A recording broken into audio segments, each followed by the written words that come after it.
औज़ु बिल्लाहि मिनश्शैतानिर्रजीम बिस्मिल्लाहिर्रहमानिर्रहीम इय्याका नअबुदु व इय्याका नस्तईन अस्सलामु अलैकुम। मनीर शाकिर। रिज़्क़ के हवाले से बात है।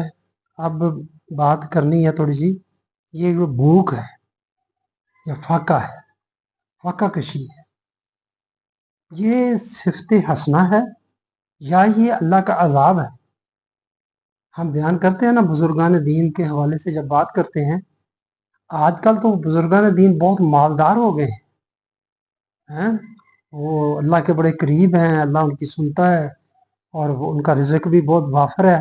सारा रिज़्क़ अल्लाह के हाथ में है, जैसा कि हमारा तसव्वुर है। अल्लाह उनको बहुत रिज़्क़ दे रहा है। लेकिन जो पुराने बुजुर्गान दीन हैं, हम उनकी फाका कशी के भी किस्से सुनाते हैं, कहते हैं कि फाके बहुत अच्छी चीज़ थी, उनकी सिफत है, सिफत हसना के तौर पर बयान करते हैं। ना सिर्फ उनसे साबित करते हैं, नबी अकरम सल्लल्लाहु अलैहि वसल्लम के फरमान रवायात से भी ये चीज़ अखज़ होती है, निकलती है, माखूज होती है कि ये फाका कशी जो है या गुर्बत जो है, ये बड़ी अच्छी चीज़ है। ये इस तरह इनके लिए आखिरत में जन्नत है। तो ज़ाहिर है कि जब बंदा ये फाका कशी से निकलेगा तो फिर इसका मतलब जन्नत से निकलना हो गया, फिर ज़रूर जन्नत से निकलना है, फिर भूखे रहें। ये बुखारी और मुस्लिम में है कि हजूर सल्लल्लाहु अलैहि वसल्लम ने फरमाया कि मैं तुम्हें अहले जन्नत से आगाह करना चाहता हूँ। ये कमज़ोर और हकीर और ज़ईफ़ मुसलमान वो जानती हैं कि अगर अल्लाह पर कसम खा बैठे तो अल्लाह इनकी कसम को ज़रूर सच्चा कर दे।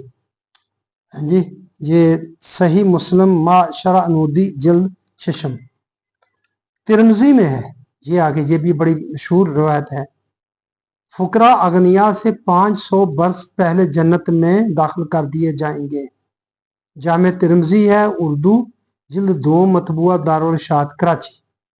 अब देख लें, फुकरा अगनिया से 500 बरस पहले जन्नत में दाखिल कर दिए जाएंगे। हमारे तजादात का आप अंदाजा लगाएं, जरा सोचें इस बात पर कि हजरत अब्दुर्रहमान बिन औफ रज़ी अल्लाह ताला के बारे में भी आप कहते हैं कि वो भी पता नहीं 500 साल बाद जन्नत में या 50 साल तक हिसाब देते रहेंगे, और उनको कहते हैं ये अशरम मुबशरा में से, अशरम मुबशरा जिनको नबी करीम सल्लल्लाहु अलैहि वसल्लम ने इधर ही जन्नत की बिशारत दे दी, ये जनती हैं। मगर अगर 50 साल तक उनका हिसाब होता रहा, हिसाब तो हर एक का होना है, उनका भी हिसाब होके उन्होंने जन्नत में जाना है, फिर उनके अशरम मुबशरा होने की क्या फजीलत, क्या तखसीस है इसमें? ये हम इन बातों पर सोचते नहीं हैं। फिर वही बात, फुकरा अगनिया से 500 बरस पहले जन्नत, क्यों अमीर बनना, गरीब रहें। गरीबों का जो हाल होता है, जो मुल्क गरीब है उनका हाल देख लें। ऐसे ही है ना, बंदों से मुल्क आगे बनते हैं, रियासतें बनती हैं। अगर ये मुल्क गरीब है, बंदे गरीब हैं, तो मुल्क गरीब है, उनके खजाने में पैसे नहीं है, जिस तरह के हमारा हाल हो गया है। हमें तो डराया जाता था कि आज़ादी की कदर करो, कि तुम्हारा शाम और लीबिया जैसा अंजाम ना हो जाए, तो वो तो अराक जैसा अंजाम ना हो जाए। उनको वो तो हमसे कई दर्जे बेहतर हो गए, हम उनसे बदतर हो गए बहुत सारे मामलात में। हम फलस्तीन के पासपोर्ट से हमारा पासपोर्ट कम कदर का हो गया। अंदाजा लगा लें आप, ये फुकरा फिर क्या इससे बात निकलती है इन फरामीन से कि गरीबी रहें। हाँ जी, जो इकबाल ने कहा उसकी बात को नहीं समझते, गरीबी में नाम पैदा कर, वो गना की बात है। तबीयत मजाज बंदे के अंदर हवस हिरस नहीं, लेकिन ये नहीं कि आप वसाइल को पसे पुष्ट डाल दें बस। बहरहाल ये बात हो रही थी अगनिया की, फुकरा अगनिया से 500 बरस पहले जन्नत में दाखिल कर दिए जाएंगे। अच्छा, बात मैं वही करना चाहता हूँ, भूख यानी कि फाका कशी, क्या ये अजाब है अल्लाह का या ये सिफत हसना है? अब देखिए, ये रवायत और भी मैं एक रवायत आपके सामने रखता हूँ। तबरानी में है कि हजूर सल्लल्लाहु अलैहि वसल्लम ने फरमाया कि मेरा हौज बहुत लंबा चौड़ा है, इसके आबखोरों जो पानी पीने वाले की तादाद इतनी है जितनी आसमान के तारे, इसका पानी बर्फ से ज्यादा सफेद और शहद से ज्यादा शीरीन है। जो लोग सबसे ज्यादा इस हौज पर आएंगे वो फुकराए महाजरीन होंगे। किसी ने अर्ज किया उनका हाल बयान फरमाइए। वो कौन लोग हैं? फरमाया यही लोग जिनके बाल परेशान, कपड़े मैले कुचले, ऊंचे दर्जे के लोग, उन्हें अपनी बेटी नहीं देते, कोई इनके पास फटकने का रवादार नहीं, उन पर किसी का हक हो तो वो छाती पर चढ़कर ले ले, और अगर उनका किसी पर हक हो तो ये बेचारे अपनी कमजोरी के बायस कुछ ना कर सके। क्यों करना जी? अगर जन्नत मिल रही है, अब्दी जिंदगी है, ये जिंदगी 4 दिन की है, बोलते हैं 4 दिन की, तो पता नहीं उस वक्त कहेंगे आधा दिन गुजारा या पौना दिन गुजारा, तो जो आखिरत की जिंदगी है फिर रहे उसी जिंदगी में, किस मुसीबतों मशक्कतों में पड़े हुए हैं, अमीर होने की क्यों कोशिश करते हैं? बुखारी और मुस्लिम में हुज़ूर सल्लल्लाहु अलैहि वसल्लम ने फरमाया कि मैं जन्नत में देखा कि अक्सरियत से इनमें वो लोग हैं जो दुनिया में फकीर थे क्या मतलब थे? भीख मांगते थे, गरीब थे, वसाइल नहीं थे उनके पास। यही सही मुस्लिम माशरा नूदी जल्द शशम मतबुआ नमानी कुतुब खाना ला। ये मैं आपको मोटी मोटी 3-4 रवायात आपके सामने रख दी। क्या साबित होता है इनसे कि ये फाका कशी तो बड़ी अच्छी चीज है, गरीब जन्नत मिलेगी आपको आखिरत में। और दूसरी तरफ देखें, फिर थोड़ी सी नजर दौड़ाएं, फिर ये फाकियों को खत्म करने के लिए नबी अकरम सल्लल्लाहु अलैहि वसल्लम ने ये क्यों फरमाया कि आप सूरत वाक़या पढ़े तो फाका खत्म हो जाएगा? ईशा की नमाज के बाद सूरत वाक़या पढ़ा करें, ये फाके खत्म कर देगी। जब फाका कशी, ये भूख, एक आप कहते हैं कि ये सिफत हसना है, और हमारे बुजुर्गान दीन जो पहले गुजरे उन्होंने गुजारे हैं बहुत, हाँ जी, उन कई दिन भूखे रहते थे। ये फाका कशी इतनी अच्छी चीज सिफत हसना है, तो फिर इसको खत्म करने के लिए नबी अकरम सल्लल्लाहु अलैहि वसल्लम का ही फरमान हम सामने ले आते हैं कि फाके कशी खत्म करने के लिए सूरत वाक़या पढ़ा करें। तो फिर पढ़ रहे हैं क्या? नहीं पढ़ रहे? अगर आप नहीं पढ़ रहे क्यों नहीं पढ़ रहे? नबी का फरमान है, कितने 100 साल हो गए हमें, हाँ जी, ये जो दीन हमारे सामने, इसको 1000-1200 साल तो हो गए, वैसे तो 1500 साल हो गए हैं असल दीन आए हुए को, मगर जो अब हमारे पास है, ये जो कहानियां हमें सुनाई जा रही हैं, आप कम से कम 1100-1200 साल आप समझें, 1000 साल समझें, तो ये हमारे पास आया हुआ है, पढ़ते हैं, होते हैं फाके कश, फाके खत्म होते हैं आपके। आप जितने मर्जी आप रिज़्क़ के पढ़ते रहें, वज़ाइफ रात को पढ़ते रहें, सुबह जब तेल की कीमत बढ़ जाएगी, बिजली के नर्ख बढ़ जाएंगे, ये तो फ्रॉडिये हैं ना जो जिस पर फ्रॉड करके ये करते हैं। जब से आए हैं उस वक्त से 60-70 रुपए इन्होंने बढ़ा दिए हैं सब बिजली के नर्ख, और अब जो सस्ता किया है वो 7 रुपए कर दिया है, और ये कहकर किया है क्योंकि तेल की कीमतें हम कम नहीं कर रहे, हम ये कम कर देंगे। तेल की कीमतें जब इमरान खान की हुकूमत थी उस वक्त तो अब से डबल कीमत पर था, तो वो हमें 150 रुपए लीटर दे रहा था, ये 250 दे रहे हैं। अकल नहीं करते हैं हम लोग, इन्हीं बातों पर ही गुस्सा आता है तबीयत में कि यारो कुछ ना कुछ तो सोचना चाहिए, हमें गौर करना चाहिए। अखबारों में इश्तहारात देखें तो भरे पड़े, वो भी खजाने से पैसे लगाकर। ये तारीखी किस्म की जो है वो महंगाई खत्म हो गई है और सस्ती हो गई हैं चीजें। क्या हो गया? यूं मुफलसी, तंग दस्ती, परेशान हाली, बेचारगी, नातवानी, महकूमियत और मोहताजी मुसलमानों के लिए सफाते हसना बना दी गई हैं। ठीक है, इनको कह दिया गया, और साथ ये भी तय है कि अल्लाह करता है सारा कुछ। ये सफाती हसना रखने वाले लोग जाबरों, गासबों, रईसों और उमरा जिन्होंने हर नबी की मुखालफत की, उमरा नहीं हर नबी की मुखालफत की, सूरत सबा की 34 नंबर है, ये उसमें है कि हमने जब भी किसी बस्ती में डर सुनाने वाला भेजा, यानी कि नबी भेजा, तो वहां के उमरा ने ही उनकी मुखालफत की या उनको जराइम का मुर्तकब पाया हमने। ये सूरत सबा की 34 नंबर के खिलाफ कैसे उठे और क्यों कर, कौम ऐसी क्यों उठे भाई? जब इसी गुर्बत में ही आपकी जन्नत है तो फिर आप जो उमरा के खिलाफ क्यों हो? बस अल्लाह ने उनको ज्यादा दे दिए, हमें थोड़ा दे दिए। ये मैं आपके सामने सिर्फ बात रखना चाहता था कि देखिए इनसे हमें क्या चीज मिलती है, कि ये जो गुर्बत है या फाका कशी है, ये बड़ी अच्छी चीज है, ये सिफत हसना में से है। और मैं उनका तजाद रिवायात से आपको तजाद भी बता दिया कि उसको खत्म करने की रिवायत भी हमारे पास है। फाका कशी सूरत वाक़या को पढ़ने वाली और भी बहुत सारे जिक्र हैं, पढ़ते रहे। लेकिन कुरान क्या कहता है ये मैं आपको बताना चाहता हूँ। फर्क देख लें आपके सामने रवायात का और कुरान का, ये कितना फर्क है, क्या बना दिया है हमने दीन का। رزق کی اس طرح فراوانی کو اللہ نے اپنی نعمت اور احسان قرار دیا ہے، جو پیچھے ہو رہا ہے۔ اللہ نے فرمایا تھا نا کہ میرے قوانین پر سے جو اراض برتے گا اس کی زندگی تنگ ہو جائے گی۔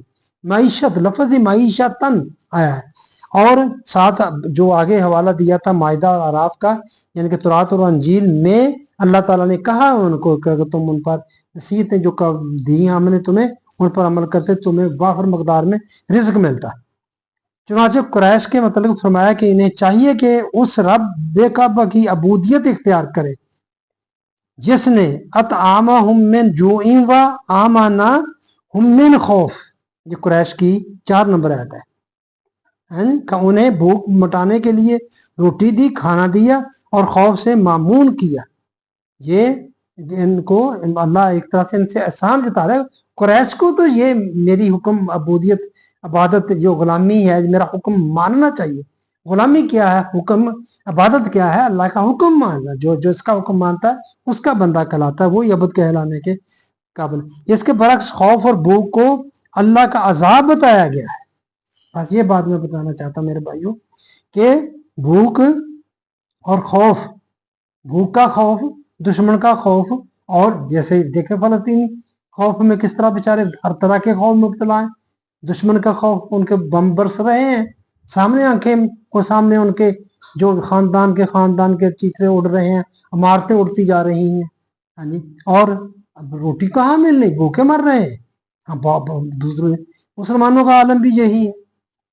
ہم کہتے ہیں دعا کریں انہیں بھوک مٹانے کے لیے، یہ یعنی کہ اللہ تعالیٰ اسے عذاب کہہ رہا ہے، جسے ہم صفت حسنہ کہہ رہے ہیں، روایات سے ثابت کرتے ہیں اللہ انہیں عذاب قرار دے رہا ہے۔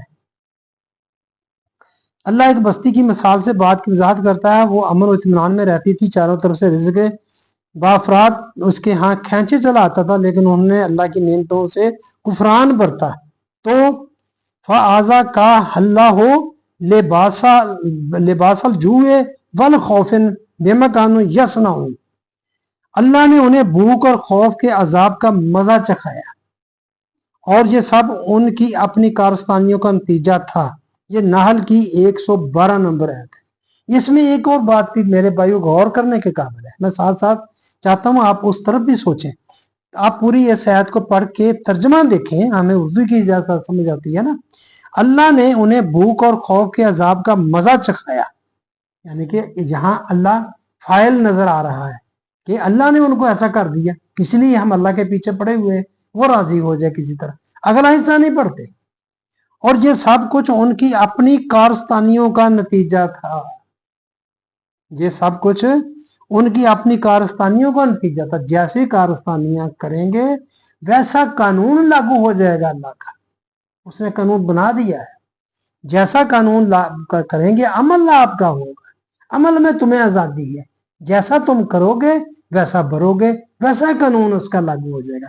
پہلی بات جو ہے کہ بھوک و خوف کا عذاب کا مزہ چکھایا، یہ اس کے قانون سے ایسا ہونا تھا۔ کیوں ہونا تھا؟ تمہارا جو عمل جو آگے تم کر رہے ہو، یہ جو تم پھر وظائف کے مگر لگے ہوئے ہو، یہ رزق بڑھانے کا طریقہ ہی نہیں ہے، اس نے رکھا ہی نہیں ہے۔ کہیں ذکر اس کا بات کا ذکر نہیں کیا کہ یہ صورت واقعہ پڑھیں آپ عشاء کی نماز کے بعد، فاقہ ختم ہو جائے گا۔ نہیں، قانون ہے، پھر لگے ہوئے ہیں نا رزق کو بڑھانے کے، زمین سے رزق کو بڑھانے کے لیے وہ بھی کرنے لگے، ادھورا کر رہے ہیں، نہیں کر رہے صحیح ہے۔ جو سب سے زیادہ کر رہے ہیں وہ یہودی ہیں، اسرائیل ہے جو زراعت میں سب سے آگے۔ تو یہ ہے میرے بھائیوں، یہ عذاب ہے، بھوک، فاقہ کشی جسے ہم کہتے ہیں۔ اسی طرح اس نے اہل سبا کے متعلق کہا، یہ قوم تھی کہ انہیں بڑی خوشحالی حاصل تھی، لیکن انہوں نے فصلوں اور باغوں کی طرف سے بے اعتنائی برتی تو سب تباہ و برباد ہو گئے۔ یہ سبا کی 15 اور 16 نمبر آیت میں اس چیز کا ذکر ہے۔ ان تصریحات کے بعد قرآن نے کہا کہ لوگوں کی حالت یہ ہے کہ جب یہ بھی ایک قرآن کا ترجمے مفہومی میں بیان کرنا چاہتا ہوں، آپ کو بتا دوں، یہ فجر کی 16 سے 20 نمبر آیت کھول کے بے شک آپ پڑھ لیں، یہاں سے مفہوم آپ کے سامنے میں عرض کرنا چاہتا ہوں۔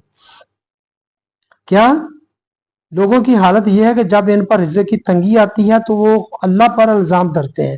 ہم بھی ایسے کرتے ہیں نا، اللہ نے دن پہ پھیر دیے یا ایسے کر دیے، ہمارے وقت آ گیا، ہم پر ایسا تکڑا وقت آ گیا، اللہ لے آیا، वो भी ऐसे कहते थे, जब उन पर रिज़्क़ की तंगी आती है तो वो अल्लाह पर इल्ज़ाम धरते हैं कि उसने हमें यूं ही तबाह बर्बाद और जलील कर दिया।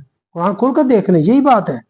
आगे अल्लाह फरमाता है कि उन्होंने उनसे कहो कि खुदा यूं ही किसी को जलील ख्वार नहीं किया करता। वह कल्ला बल्ला के लफ्ज़ है, हरगिज़ ऐसा नहीं है। फरमाया कि इनसे कहो खुदा यूं ही किसी को जलील और ख्वार नहीं किया करता, ऐसे नहीं करता, अल्लाह नहीं करता। अमल बंदे का ऐसा होता है जिससे वो जलील ख्वार होता है। ये सब इंसान के अपने गलत अमाल और बातिल निज़ाम का नतीजा होता है। ये मेरे भाइयों जो सनहरी रूप से लिखने वाली बात वो ये है कि ये सब कुछ कैसे, ये सब इंसान के अपने गलत अमाल और बातिल निज़ाम का नतीजा होता है। तो माशरे में आगे ये बात भी आयत का मफहूम है, तो माशरा में तन्हा रह जाने वालों की इज्जत नहीं किया करते थे। मस्कीन के लफ्ज़ आए, साकन से है कि माशरे में तन्हा रह गए हैं, अकेले रह गए हैं, इज्जत नहीं किया करते थे, इसलिए तुम जलील ख्वार हो गए। तो मोहताजों की रोटी का इंतज़ाम नहीं किया करते थे, यानी कि यतीमों और मस्कीनों के खाने का उनकी कोई इंतज़ाम नहीं, कोई निज़ाम ही नहीं है। अल्लाह ने उनको ऐसा बना दिया करते थे, और चारों तरफ से माल और दौलत समेट समेट कर जमा करते चले जाया करते थे, इसलिए तबाह हो गए।